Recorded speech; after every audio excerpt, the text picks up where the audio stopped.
11:30 p.m. Eastern Daylight Time. At 8:28 p.m. Eastern Daylight Time, Doppler radar indicated thunderstorms producing heavy rain across the warned area. Between 1 and 3 inches of rain have fallen. Flash flooding is ongoing or expected to begin shortly. Expected hazards include flash flooding caused by thunderstorms. Source: radar.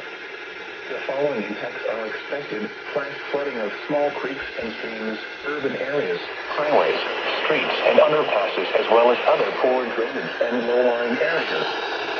Some locations that will experience flash flooding include mainly rural areas of northwestern Morgan and east central Owen counties. Turn around. Don't drown when encountering flooded roads.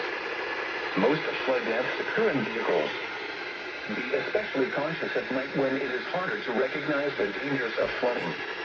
Repeating, a flash flood warning has been issued until 11:30 p.m. Eastern Daylight Time for the following counties in Indiana: Morgan and Owen,